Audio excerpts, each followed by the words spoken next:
Good morning from beautiful Lapine, Oregon, where the family and I went to see the beautiful Ring of Fire solar eclipse yesterday. So my apologies for this video coming up late, but let me first introduce myself. My name is Andrea Blythe with Let Love Rise, and Let Love Rise is a community that the intention behind it is to help you free yourself from stories that no longer serve. And oh my gosh, what a better time to do that, to shed and release than this powerful Ring of Fire solar eclipse that occurred yesterday, October 14th, which happened to coincide with my youngest 15th birthday. Big solar return. So here we are, a day late, but before bringing the family back into reality today, I just wanted to take a few minutes to talk about some of the energies of this new moon in Libra. Really cool experience for the family to see this new moon. And really the only way to actually see with our eyes a new moon, which is when it appears completely black in the sky, because from our perspective on Earth, the moon passes before the sun. So the sun is on the other side of the moon. But this happened at 21 degrees and we could just see it. It was amazing because we arrived in Oregon and it was raining on Friday night. And when we woke up on the morning of the eclipse Saturday, it was cloudy, somewhat cloudy like the skies are right now. And so we put on these fun eclipse glasses. However many of you got to see the eclipse, you put on glasses like this and it's like putting on a blindfold. You can't see anything unless the sun peeks out. And lo and behold, every now and again, the clouds would move and the sun would come out. And at the moment of the Ring of Fire, which for us was a window between 9:19 and 9:21 a.m., the skies opened up. We got to see the entire movement of this Ring of Fire and had the full experience of seeing this beautiful, seeing the moon blocking out the light of the sun. Then every now and then you'd lift up your glasses and look around and see how the light had differed. And it amazed me at how much light is still illuminating the earth when it is almost completely blocked out by another celestial object. So really powerful. It just really reminded me of the power of the sun and of this new beginning. New moons are always new beginnings, but particularly, excuse me while I fidget with everything this morning as I'm waking up from, when you're camping, it's not always the best night's sleep, but always worth it. My mama is staying right there in that little Aloha trailer. But this eclipse is the first of two eclipses that we're going to have in the month of October. And it's a south node eclipse. The south node is, like, you think about it, they call it the tail of the dragon. It is the releasing. It is the backside, the shadow. We talked a lot about shadow and light, and an eclipse really highlights that for you. But the shadow and the light is looking at in ourselves. Where are the shadows still lurking? What in us? What kind of darkness? What kind of shame? What kind of stuff do we bury and not want, other people to see? Because we know it's not in our highest and best good to keep this story replaying. Perhaps it's a story. Perhaps it's a pattern, a behavior, something that we know somewhere in our being is no longer serving us. It's got to go. It could also be, this is the sign of Libra, and Libra rules over our relationships, whatever kind of relationships. It can be your romantic relationships, of course, but also relationships with your family. I'm here with 3 generations of Blythes. It's so cool. My daughter has Blythe as the middle name, and my mother's first name is Blythe. And we are all here generationally, looking at ourselves and stepping into questioning what makes us happy. One, what is the things that light us up, and then what are the shadows that prevent us from really having our fullest experience of joy and happiness in this life. And so this releasing time, this eclipse, is allowing us to take that darkness, take those stories that no longer serve, take those relationships that are holding us back, take those limiting beliefs, take all the things that somehow live inside us and bring them out into the light. And for the people who were at the new moon guided meditation at the Salt Sanctuary on the 12th, I led us through a visualization of always protecting yourself in white light, the surrounding light, white light of creation, the divine intelligence that lives within all of us. And then imagining this ring of fire, right? And pulling from your being this thing that you want to release. And again, when I say thing, it's a very technical term. What I'm referring to is it could be a pattern, a limiting belief. It could be a relationship. It could be a place. It could be a job. It could be whatever you have recognized is not serving you. And maybe you're asking, well, how do I know if something's not serving me? And fundamentally, our bodies are our greatest teachers. Our bodies let us know when something feels good and when it doesn't.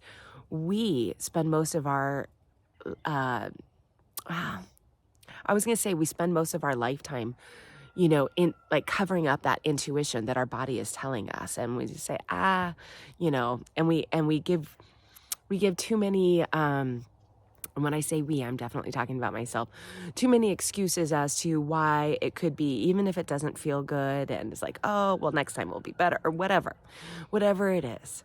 So if you have recognized something where maybe you're around somebody or you're doing something or you just said something again and you're just like, oh, that doesn't feel good. I don't want to do that anymore. I don't want to be around that person's energy anymore. I don't want to spend 8 hours of my day doing this anymore. Whatever it is that doesn't feel good, taking that, pulling it out and visualizing it in front of us and then throwing it into that ring of fire, into that void that the new moon showed. It was like a portal, this ring of fire, and taking it and casting it into that space, letting it go, releasing, and then seeing that ring of fire transmute from this black and flames with the I'm sitting here at the campfire, so and I'm looking at this little guy with the flames. So these flames, and that transmuting into this beautiful iridescent portal. And this portal wants you to walk courageously, authentically through it into the life of your dreams. But first, you have to identify, what is it that you want? What is the life of your dreams? What is it that you want to co-create with this magnificent universe? Look at the sun rising up over there. What is it that you want for yourself? When was the last time that you've asked yourself that and really set an intention? Because this new moon, this eclipse season has the power to accelerate energy. So really being intentional about thinking, what is it that I want to create? How do I want to show up? How do I want to perhaps respond? We spent this whole summer with all these planets in retrograde. What has it taught you? Sometimes it's those really, really hard lessons that are the most powerful teachers. I know it is for me. So even just examine what's draining me, what is no longer serving me. Throw that into the ring of fire. And then the opposite is what lights me up. When I am doing this, like, time just disappears. There's no, it's because time is an illusion, but really, like, the time goes by so fast when you're doing the things that you love, or when you're with the people and you're like, oh, is it already time up? Like, do I already have to, do something else or go on with my day? That is an indication. And also just how it feels in your body. Notice, like, for me, I often feel things in my heart space or in my solar plexus, in my gut. So in my heart space, like if my heart feels like it's being squeezed and it's tight, that is a real indication that, ooh, I do not like this, and then really examine it. Like maybe hold it, okay, like what am I doing right now? What is happening? Who am I with? What am I thinking about? And pull it aside and examine it. And that's what that, like pulling it out of the shadow and examining it. Like, what is this thing? Throw it into the fire. And then for me, when I am filled with joy over something, my heart, it's the opposite. It feels like it's, this is going to sound so cheesy. It feels like it's full of sparkles.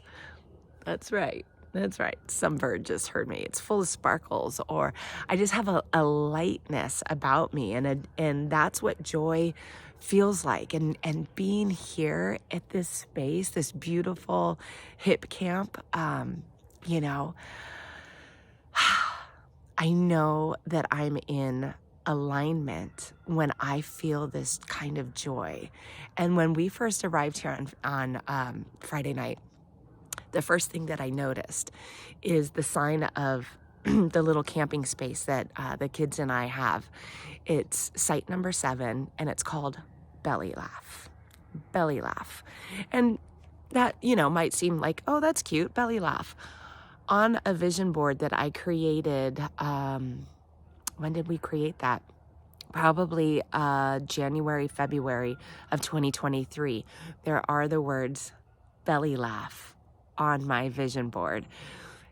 It's noticing little things like that. Belly laugh. And then being here and the confirmation, belly laugh. I'm in the right place. And the whole time we've been here, it has just been lovely to spend the time in nature with my mama and my children, and experiencing just these celestial, beautiful events that just overwhelmingly provide. I mean, the way the clouds parted, and then after the eclipse happened, not very long after, the clouds just came in again. And we got to spend the afternoon driving a little bit further and went to visit Crater Lake. And the same thing happened on the way there. My daughter's looking, she's like, Mom, it looks like it's going to rain in Crater Lake. I was like, that's fine. If it rains, that's fine. It'll have its own beauty. We're going, and it's going to be fine. And the lady who runs this hip camp just said, she's like, I'm just going to ask for blue skies for you guys. We had the most spectacular blue skies at Crater Lake. It was unbelievable. It was freezing cold. I thought I was going to do my eclipse new moon video for you all from beautiful Crater Lake, but instead I'll have pictures up on Let Love Rise, and I'll be blogging about this. It's been a while since I've been writing blogs. I've been doing a lot around creating events. And speaking of events, there's a few things coming up that I want to invite you to if you are local. The first is the Gathering of the Divine, which will be happening on the second eclipse of this month of October. That is Saturday, October 28th. Wherever you are in the planet, just know this. Particularly if you're in North America, the United States, where we celebrate Halloween. Saturday night of Halloween weekend, there's not just going to be a full moon in Taurus, it is also a lunar eclipse. So just be mindful, be extra cautious, just be aware of the energies, and I will come back and I will have a video for you about this eclipse. And as always, if you want really detailed, because there's way more happening than the eclipses in Libra.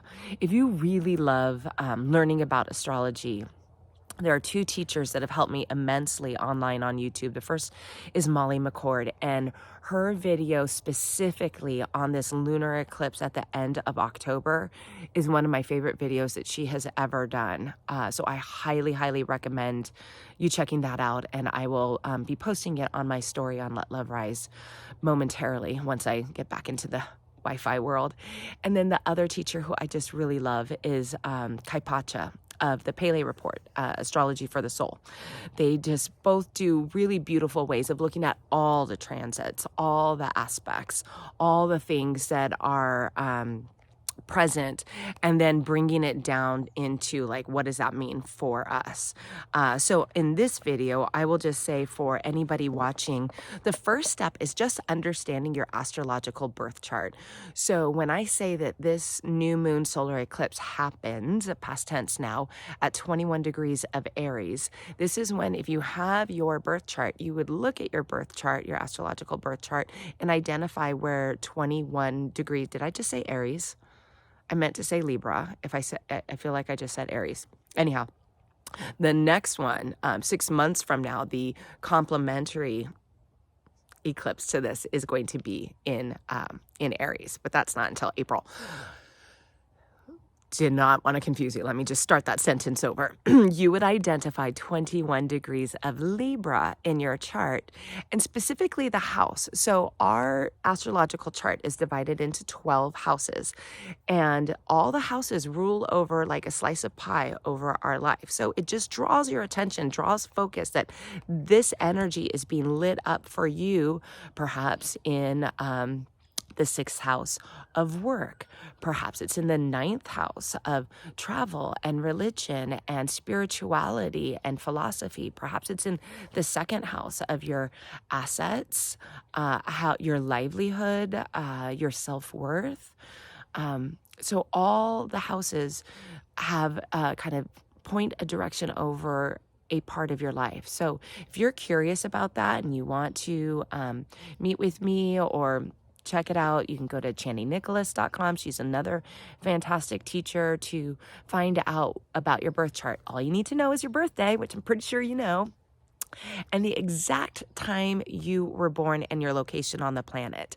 The exact time really does matter. And if you don't know exactly what time you were born, if it's not on your birth certificate and there's nobody that you can tell, there are ways that you can try to figure it out by tapping into the energies. You can DM me and we can talk and we can try to figure that out for you. But it's just another tool in our toolbox to understanding ourselves, to understanding our motivation, what the universe is saying to us, how it's speaking into us, and how it wants us to kind of reflect on certain areas of our lives so that we can be our most courageously authentic selves and co-create an amazing life of our dreams.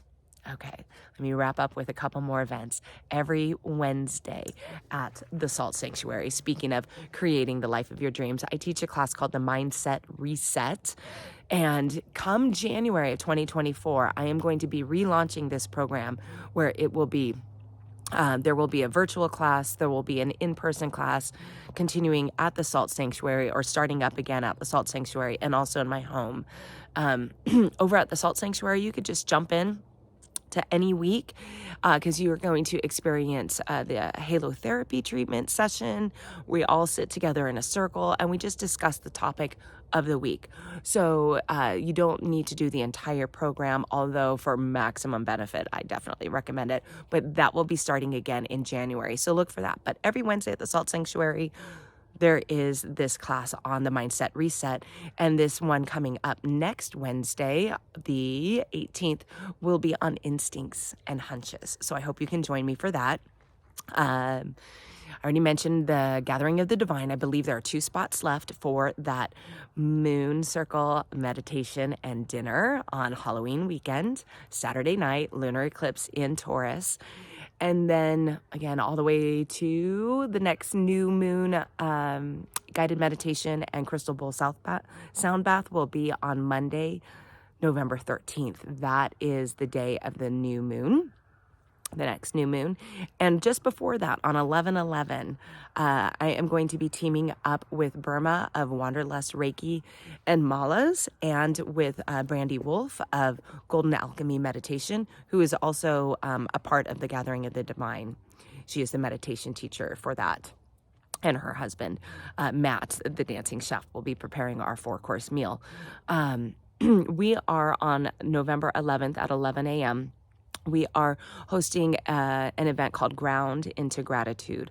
So the month of November is kind of the I was just going to say the portal to family gatherings and celebrations and festivities that begin in November and go all the way through the end of the year. So taking a moment first to ground ourselves into gratitude and into the center of our being, so that when we are perhaps disrupted by people, travel plans, all the hustle and bustle that can be present at this ending time of year, that we are grounded in ourselves and we're centered, and that we are, like I like to say, we're the new Venus.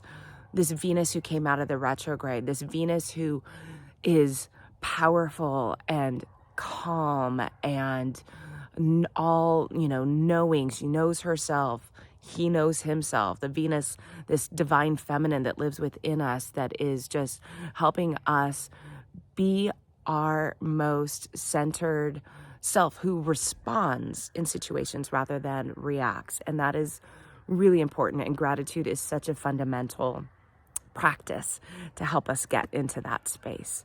So I hope that the weeks ahead, these transformative weeks ahead, if things are leaving your life, bless them, thank them, give them gratitude for teaching you. Take the lessons and let go of what is no longer serving you. Hold on to the lessons and let that be what you carry forth with you through this iridescent portal into this new life that you are the co-creator of with this magnificent universe. May you have a beautiful day. Happy eclipse month, and I will see you back here in a couple of months to talk about the lunar eclipse in Taurus. The light in me honors the light in you. Namaste.